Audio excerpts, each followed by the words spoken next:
सर्दियों की रातों में रिकॉर्डिंग करने का अपना ही मज़ा हुआ करता है। आज मैं जिस जगह मौजूद हूँ बेसिकली ये एक नेशनल हाईवे है। यहाँ पे करीबी एक सोसाइटी मौजूद है और मैं जहाँ पे बैठा हुआ हूँ ये एक रोड कह सकते हैं। मेरे पीछे की तरफ कुछ पहाड़ नुमा जगह मौजूद है और रात के इस पहर में जबकि तकरीबन 2 या 3 बजे का टाइम है तो आपको बहुत सारी आवाज़ें अब भी सुनाई दे रही होंगी।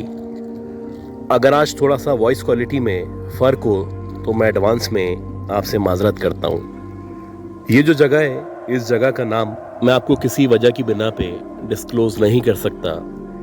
लेकिन गए वक्तों में अंग्रेज़ों के दौर में या आप कह सकते हैं उससे भी पहले यहाँ पे एक बहुत बड़ी हवेली हुआ करती थी और उस हवेली के बारे में बहुत सारे किस्से, बहुत सारी कहानियाँ थीं जो ना सिर्फ मशहूर थीं बल्कि ज़बान ज़द-ए-आम थीं। खैर, इससे पहले कि हम आज की स्टोरी की तरफ बढ़ें, मैं आपसे रिक्वेस्ट करता हूँ कि अगर आपने अब तक मेरे चैनल को लाइक नहीं किया तो प्लीज़ इसको लाइक कर दें। मेरा नाम हिबा है और मुझे अच्छी तरह याद है कि 2003 में मैं अपने हस्बैंड और अपने 2 फैमिली मेम्बर्स के हमरा बफर जोन के एक सेक्टर में शिफ्ट हुई थी। जो लोग कराची में रहा करते हैं वो बफर जोन के जितने भी सेक्टर थे उन सब से वाकिफ़ होंगे। तो एक सेक्टर ऐसा है जो कि बिल्कुल एक बहुत बड़ी बस है उसके स्टॉप के नज़दीक मौजूद है। खैर, ये जो घर हम लोगों ने लिया था जाहिर सी बात है हमने ख़रीदा नहीं था। हम कुछ अरसे के लिए उस घर में किराएदार के तौर पे शिफ्ट हुए थे। मेरे हस्बैंड का यही इरादा था कि जैसे जैसे हालात बेहतर से बेहतर होते चले जाएंगे और जैसे जैसे सिचुएशन हमारे फेवर में आती चली जाएगी तो हम किसी और जगह किसी और घर में ना सिर्फ शिफ्ट हो जाएंगे बल्कि हम लोग कोशिश करेंगे कि अपना घर खरीद सकें। ये जो घर था इस घर के बारे में स्टेट एजेंट के अलावा बहुत सारे लोग थे जो मेरे हस्बैंड से कह रहे थे कि अगर हो सके तो आप इस घर को ना लें, लेकिन जितनी हमारी रेंज थी या जितना किराया हम दे सकते थे उसके अंदर ये सबसे बेस्ट ऑप्शन था। खैर, जब शुरू में हम उस घर के अंदर शिफ्ट हुए तो बज़ाहिर सब कुछ नॉर्मल था और ऐसा लग ही नहीं रहा था कि हमारे साथ बहुत कुछ होने वाला है। या फिर आप कह सकते हैं कि शुरू में जब हम उस घर में गए थे तो हमने सबसे पहले वहाँ पे कुरान खानी करवाई थी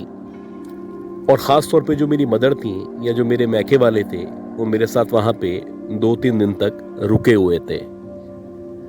खैर, जब मेरी मदर वापस चली गई और बैक हम लोग यानी मैं, मेरे हस्बैंड और मेरे 2 फैमिली मेम्बर्स वहाँ पे मौजूद थे तो उसके बाद से बहुत सारे वाक़यात हमारे साथ होना शुरू हुए। इसी तरह की रात थी और रात के तकरीबन 2 या 2:30 बजे का टाइम था। हल्की हल्की सी सर्दी हो रही थी। अब आम तौर पे कराची में इतनी ज़्यादा सर्दी नहीं हुआ करती, लेकिन इत्तफाक है कि जिस रात का ये वाक़या है उस रात ज़रा सर्दी ज़्यादा थी। एकदम से मेरी आँख खुली और जब मेरी आँख खुली तो मुझे ऐसा लगने लगा कि मेरे करीबो जवाड़ से या बराबर वाले कमरे से किसी औरत के रोने की आवाज़ आ रही है। अब जब मैं उठ के बैठी तो पहले मुझे यही लगा कि शायद बराबर वाले घर से या फिर सामने वाले घर से ये जो आवाज़ें आ रही हैं, लेकिन जब मैंने इस आवाज़ पे गौर करना शुरू किया तो मुझे ऐसा लगा कि जो हमारा कमरा है उस कमरे के बिल्कुल बराबर में जहाँ पे किचन मौजूद है वहाँ पे कोई मौजूद है और ना सिर्फ मौजूद है बल्कि बहुत गहरी गहरी सांसें ले रहा है और अजीब तरीके से सिसकियां ले लेके रो रहा है। अब जैसे ही मुझे ये एहसास हुआ तो सबसे पहले मैंने अपने हस्बैंड को हिलाया और उनको उठाने की कोशिश शुरू कर दी। खैर, तकरीबन 5 या 10 मिनट की कोशिशों के बाद जब मेरे हस्बैंड उठे तो उस वक्त तक ये जो रोने की आवाज़ें थीं मुकम्मल तौर पे रुक चुकी थीं। अब जब मेरे हस्बैंड उठे और मैंने उनको बताया कि अब से 5 मिनट पहले किसी औरत के रोने की आवाज़ आ रही थी, तो वो कहने लगे कि शायद तुम्हारा वहम होगा या तुम्हें ऐसा फील हो रहा होगा, या हो सकता है कि तुमने कोई ख्वाब देखा हो। बहरहाल ये जो बात थी ये आई गई हो गई, और इसी तरह 1 या 2 दिन मजीद गुजर गए। मुझे अच्छी तरह याद है कि शायद पीर या मंगल का दिन था और रात के तकरीबन 1 या 1:30 बजे का टाइम था।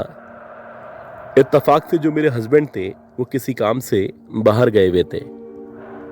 खैर मैं उनका वेट कर रही थी और मैं जाग रही थी, क्योंकि अगर मैं सो जाती तो गेट खोलने में या उनको अंदर आने में परेशानी का सामना करना पड़ता।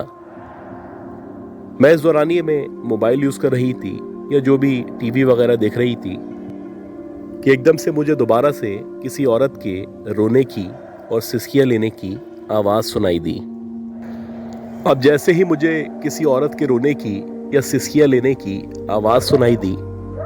तो एकदम से मेरे जो कान थे वो ना सिर्फ खड़े हो गए बल्कि मेरे ऊपर खौफ तारी हो गया। इस बार जो रोने की आवाज़ थी वो ऐसा लग रहा था जैसे जो हमारा दरवाज़ा है उस दरवाजे के बाहर की तरफ से आ रही है।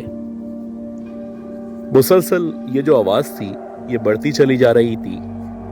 और जैसे जैसे ये आवाज़ बढ़ रही थी ना सिर्फ मेरे पसीने छूट रहे थे बल्कि मुझे लगने लगा था कि अब मेरे साथ कुछ होने वाला है। खैर मैंने अपने आप को हौसला दिया और जो भी कुरानी आयत मुझे आया करती थी मैंने उनकी तिलावत शुरू कर दी। अब जब मैंने तिलावत करना शुरू की तो मेरा थोड़ा सा हौसला बहाल हुआ और अब मुझे लगने लगा था कि डरने की कोई ज़रूरत नहीं है। खैर तिलावत करने के बाद 15 या 20 मिनट के अंदर अंदर ये जो आवाज़ें थी ये आना बंद हो गई। अभी 15 या 20 मिनट मजीद गुजरे होंगे कि इत्तफाक से किसी काम से मैं गेट की तरफ गई, और जब मैं गेट की तरफ गई और मैंने गेट खोल के बाहर की तरफ देखा तो हमारा गेट जैसे ही खुला करता था तो हमारे गेट के सामने बहुत सारी स्टेयर्स मौजूद थी, यानी कि एक रास्ता ऊपर की तरफ जाया करता था और एक रास्ता नीचे की तरफ जाया करता था। खैर जैसे ही मैंने स्टेयर्स की तरफ देखा तो जो स्टेयर्स ऊपर की तरफ जाया करती थी मैंने देखा कि उन स्टेयर्स के ऊपर एक औरत बाकायदा आप कह सकते हैं कि लेटी हुई है या आप कह सकते हैं कि बैठी हुई है। कुछ अजीब से तरीके से वो सीढ़ियों पे मौजूद थी और बज़ाहिर देखने से ऐसा लग रहा था जैसे उसकी जो हाइट है वो तकरीबन 8 या 8.5 फीट के दरमियान है। उसका कद इस कदर बड़ा था कि जीना जहाँ से शुरू हुआ करता था उसके करीब उसका सर मौजूद था,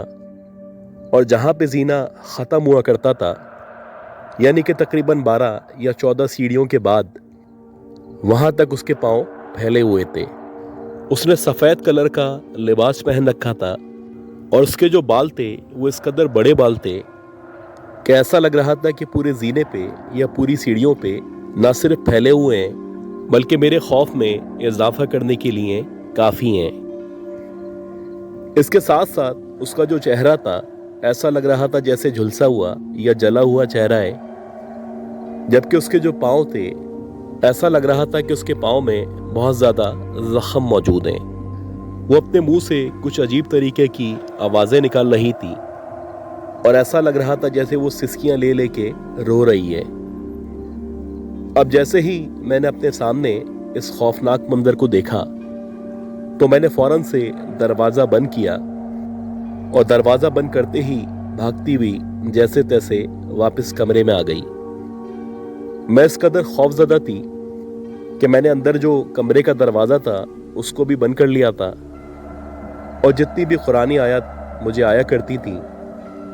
मैं मुसलसल उनकी तिलावत कर रही थी। मैं बहुत ज़्यादा घबराई हुई थी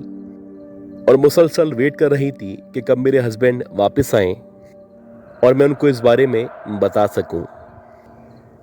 खैर अल्लाह अल्लाह करके तकरीबन 40 मिनट मज़ीद गुजरने के बाद जब मेरे हस्बैंड वापस आए तो मैंने उनसे ये सारा का सारा वाक़या बयान किया। मेरी ये बातें सुनने के बाद मेरे हस्बैंड का अब भी यही कहना था, ये सब तुम्हारी खाम ख्याली है, यह यकीनन तुमने कोई ख्वाब देखा होगा। अब जब उन्होंने दूसरी दफ़ा मुझसे इस तरह की बात की तो मैंने भी फैसला कर लिया था कि अगर अब मेरे साथ मज़ीद कोई वाक़या पेश आएगा तो मैं कम से कम इनके साथ शेयर नहीं करूंगी। इसी तरह कुछ मज़ीद रातें गुजरती चली गईं और एक दफ़ा ऐसा हुआ कि मैं अपने हस्बैंड को अपने घर में छोड़ के अपने मैके गई हुई थी। इत्तफाक से जो मेरे हस्बैंड थे वो घर के अंदर अकेले मौजूद थे और उनके अलावा घर में कोई भी मौजूद नहीं था। मेरे हस्बैंड बताते हैं कि रात के तकरीबन 1 या 1:30 बजे का टाइम था और मैं बैठा वहाँ टीवी देख रहा था। एकदम से मुझे ऐसा लगा कि किचन के अंदर कोई बर्तन गिरा है। अब जैसे ही मुझे बर्तन के गिरने की आवाज़ सुनाई दी तो मैं एकदम से खड़ा हुआ और मेरा यही ख्याल था कि हो सकता है कोई बिल्ली होगी। बहरहाल जैसे ही मैं उस तरफ गया और मेरी नज़र किचन के अंदर पड़ी तो मैंने देखा कि एक औरत सफ़ेद कलर के लिबास में किचन के अंदर न सिर्फ खड़ी हुई है बल्कि ऐसा लग रहा है जैसे वो कुछ खा रही है। अब जैसे ही मैंने थोड़ा सा मज़ीद आगे बढ़ के उसको देखने की या जो कुछ वो खा रही थी उसको देखने की कोशिश की तो एकदम से वो जो औरत थी उसने मेरी तरफ पलट के देखा और जैसे ही उसने पलट के मेरी तरफ देखा तो मैंने देखा कि उसका जो चेहरा था वो मुकम्मल तौर पे जला हुआ चेहरा था, जबकि उसके चेहरे पे जो आंखें मौजूद थीं उनकी जो आई बॉल्स थीं वो मुकम्मल तौर पे सफ़ेद थीं। अब जैसे ही मेरे हस्बैंड ने उसकी आंखों को देखा तो मेरे हस्बैंड को यकीन हो चला था कि आज उनका सामना भी उसी चुड़ैल से या उसी मखलूक से हो चुका है। खैर मेरे हस्बैंड फ़ौरन से पलटे और जैसे तैसे गिरते पड़ते कमरे से ना सिर्फ बाहर निकले बल्कि बाहर निकलने के बाद स्टेयर से होते हुए घर के बाहर आके खड़े हो गए। और वहाँ पे खड़े होने के बाद उन्होंने जो लैंडलॉर्ड था उसको कॉल की और उसको कॉल करके उससे पूछा, बल्कि उससे शिकायत की कि जो घर आपने हमें किराए पे दिया है यहाँ पे इस तरह के वाक़यात पेश आ रहे हैं। खैर वो जो लैंडलॉर्ड थे वो बजाय इसके कि इन बातों पे यकीन करते वो मुसलसल यही कह रहे थे कि आप ये अपने पास से बातें बना रहे हैं। आपसे पहले भी बहुत सारे लोग यहाँ पे आ चुके हैं और काफ़ी अरसे तक उन्होंने यहाँ पे टाइम स्पेंड किया है। खैर अल्लाह का शुक्र है कि मुश्किल से 1 महीना हमने वहाँ पे गुजारा होगा। उसके बाद जो मेरे हस्बैंड थे उन्होंने ना सिर्फ घर चेंज कर लिया बल्कि जो दूसरा घर लिया उसमें जाने से पहले सबसे पहले इस्तिखारा करवाया और इस्तिखारा करवाने के बाद वहाँ पे जाके कुरान खानी करवाई। आज भी बफर जोन के अंदर वो घर मौजूद है और आज भी हमने सुना है कि मुख्तलिफ फैमिलीज वहाँ पे आती हैं और कुछ दिनों के अंदर अंदर वहाँ से चली जाती हैं। मेरा नाम आलिया है और मैं शेखुपुरा के करीब एक गांव में रहा करती हूँ। अक्सर ऐसा होता है कि मैं अपने पेरेंट्स के हमरा कभी नानी के घर या कभी दादी के घर रुकने के लिए जाया करती हूँ। तो इसी तरह जब ये जून जुलाई की छुट्टियाँ हुई थी तो मैं अपने पेरेंट्स के हमरा अपनी नानी के घर रुकने के लिए चली गई थी। जब मैं वहाँ पे गई तो वहाँ पे मेरे अलावा मेरे बहुत सारे कज़न्स थे जो ऑलरेडी आ चुके थे और हमने यही प्लान बनाया था कि जब तक हम वहाँ पे रुकेंगे इन छुट्टियों को ना सिर्फ एंजॉय करेंगे बल्कि कोशिश करेंगे जो करीब जवार के जितने भी पिकनिक पॉइंट्स हैं, ख़ास तौर पे जितनी भी नहरें मौजूद हैं, वहाँ पे कम से कम एक दिन स्पेंड करेंगे। खैर इसी इरादे से 2-4 दिन गुजरने के बाद एक दफ़ा हम लोगों ने प्लान किया कि हम लोग दोपहर के 3 या 4 बजे तक एक नहर के करीब जाएंगे और उस नहर पे तकरीबन 3 से 4 घंटे स्पेंड करेंगे। एज़ पर प्लान हम जितने भी कज़न्स थे, इवन के जो हमारे मामू थे, हम सब मिलके एक गाड़ी में उस नहर की तरफ रवाना हो गए। हमारी पूरी कोशिश थी कि जो पिकनिक है ये 4 से 5 घंटों के अंदर अंदर ना सिर्फ ख़त्म हो जाए हम खैरियत से जाएं और खैरियत से वापस आ जाएं। लेकिन अक्सर ऐसा हुआ करता है कि जो आप प्लान करते हैं उसके खिलाफ हुआ करता है। ऐसा ही हुआ कि हम सोच के गए थे कि हम मगरिब से पहले वहाँ से वापस निकल जाएंगे, लेकिन जब हम पिकनिक पे गए तो हमें इतना मज़ा आया कि वापस निकलते निकलते रात के तकरीबन 8 या 9 बज चुके थे। खैर, जब हम लोग वापसी की तैयारी कर रहे थे और जो भी हमारा सामान था वो सारा का सारा सिमेट रहे थे, तो इत्तेफाक से मैं एक ऐसी जगह पे मौजूद थी कि मेरे लेफ्ट साइड पे नहर मौजूद थी और सीधे हाथ पे एक अजीब सा पुराना सा खंडरनुमा घर मौजूद था। हालांकि मैं अपने कज़न से कह रही थी कि चलो इधर चलते हैं, इसको एक्सप्लोर करते हैं, लेकिन जो मेरे कज़न्स थे उनका ख्याल था कि इस तरफ जाना खतरे से खाली नहीं है। बहरहाल, जब मैं उधर खड़ी हुई थी और इत्तेफाक से मेरी नज़र जब उस खंडर के ऊपर पड़ी तो मुझे ऐसा लगा कि उस खंडर की छत पे कोई मौजूद है। अब पहले मुझे लगा कि शायद मेरा वहम है या हो सकता है कि शेड पड़ रहा हो, लेकिन जब मैंने इधर उधर देखने के बाद दोबारा से उस खंडर की छत पे नजर डाली तो मैंने देखा कि एक बहुत ही बूढ़ी सी औरत है जो तकरीबन 80 या 85 साल की होगी। वो उस खंडर की छत पे मौजूद है और ना सिर्फ छत पे मौजूद है बल्कि मुसलसल मेरी तरफ देखती चली जा रही है। अब जब वो मुझे देखने लगी तो मुझे अजीब सा महसूस होने लगा और मुझे लगने लगा कि ये पता नहीं कौन औरत है और मुझे वो इस तरह से क्यों देख रही है। खैर, मैंने उसको इग्नोर किया और मैं वापस से अपने कज़न्स की तरफ या जहाँ पे हमारी गाड़ी मौजूद थी उस तरफ बढ़ने लगी। अभी मुझे उसको देखे हुए या गाड़ी की तरफ बढ़ते हुए मुश्किल से 15 या 20 सेकंड ही गुजरे होंगे जब मैंने दोबारा से उस खंडर की छत की तरफ देखा तो अब वहां पे वो औरत मौजूद नहीं थी। अब मैंने इस बात को इग्नोर किया और मैं सीधी चलती हुई जो गाड़ी थी उसकी तरफ पहुंच गई। अब बारी बारी करके हमने अपना जो भी सामान था वो गाड़ी में रखना शुरू किया और गाड़ी में रखने के बाद जब हम लोग गाड़ी के अंदर बैठे तो मेरी दोबारा से उस खंडर की छत की तरफ निगाह पड़ी। अब जब मेरी नज़र उस खंडर की छत पे पड़ी तो मैंने देखा कि वही बूढ़ी औरत जो अभी कुछ देर पहले नजर आई थी वो उसी छत पे मौजूद है और ना सिर्फ छत पे मौजूद है बल्कि ऐसा लग रहा है जैसे वो छत पे खड़े होने के बजाय हवा में फ्लोट कर रही है।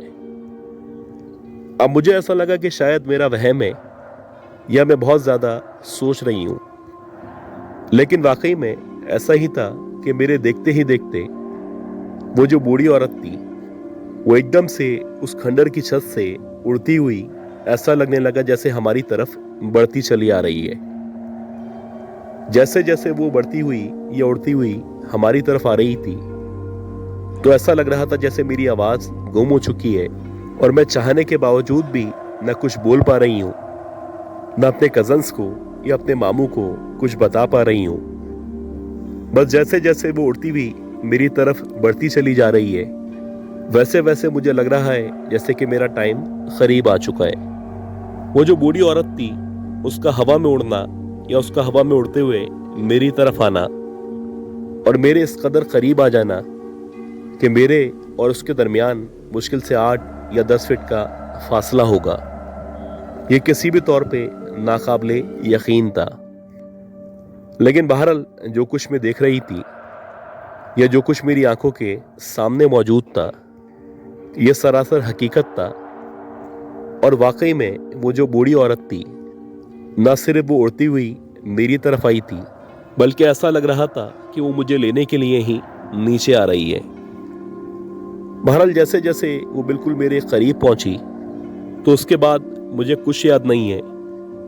मैंने शायद एक जोर से चीख मारी थी और मैं अगले ही लम्हे बेहोश हो गई थी।